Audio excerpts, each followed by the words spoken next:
practice what you preach. This is India's message to Turkey, a country that loves to preach the world on what's right and what isn't. A country which, in tandem with Pakistan, has kept the rhetorical fire on Kashmir alive at global platforms.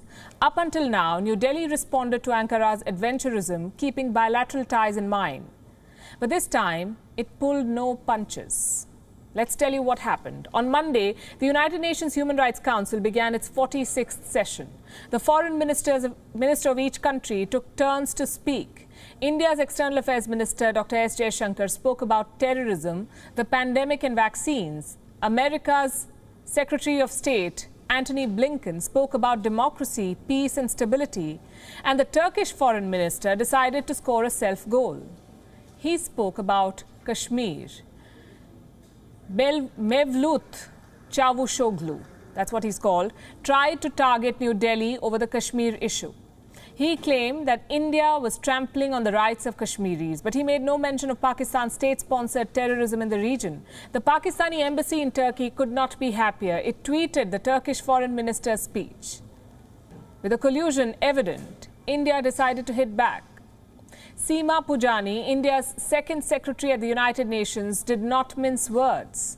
She reminded Turkey of the UNSC resolutions on Cyprus. And in case you haven't followed Turkey closely, this is what it's about. Turkey occupied northern Cyprus in 1974. In 1984, the UNSC passed a resolution on transferring the area to the United Nations administration. But despite repeated calls, the Turkish occupation continues. So India decided to raise that issue. I have that statement with me. It says, as regards the remarks made by Turkey, we find them completely unacceptable.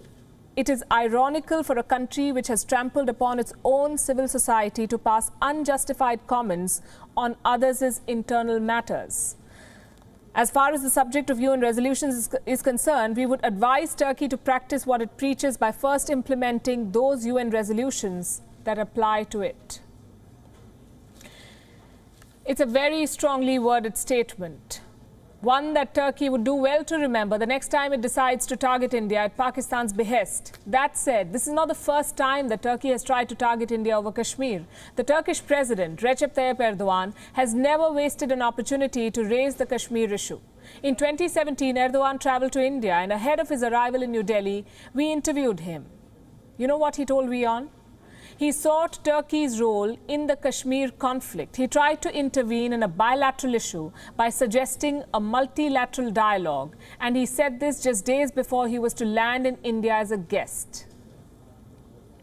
This was just the beginning. 2 years later, in 2019, Mr. Erdogan spoke at the United Nations General Assembly, and he said that 8 million people are stuck in Kashmir. He accused India of human rights violations. Then in February 2020, Mr. Erdogan traveled to Islamabad. He addressed a joint session of Pakistan's parliament and tried justifying Islamabad's cross-border terrorism in Kashmir. A few weeks later, he made a statement in Ankara, and listen to this carefully. He said, India right now has become a country where massacres are widespread. This is the Turkish president speaking. What massacres? Massacres of Muslims. By whom? By Hindus. How will these people make global peace possible? It is impossible. When making speeches, since they have a large population, they say, we are strong, but that is not strength. A country where the massacre of Muslims is widespread, says a leader who has clamped down on the rights of Kurdish Muslims in his own country. A leader whose mercenaries are murdering Muslims in Libya. All I'm trying to say is that Erdogan likes to be seen as a defender of Islam, as a leader of Muslims across the world, but he doesn't really practice what he preaches. He may have made Islam the center of Turkish politics and the guiding line of Turkey's foreign policy, but it's all a political stunt. Ask the Uyghur Muslims of China. It's a tool to keep his power intact. The Turkish economy has become a roast. Trade deficit has surged to 154%. The lira lost 20% against the dollar in 2020 alone. The possibility of European and American sanctions still looms large. Erdogan has picked fights with neighbors and allies. His friends are now Pakistan and China. And now he brings up Kashmir to keep his domestic audience happy and to keep his allies like Pakistan pleased. Too bad he cannot fool the rest of the world. WION is now available in your country. Download the app now and get all the news on the move.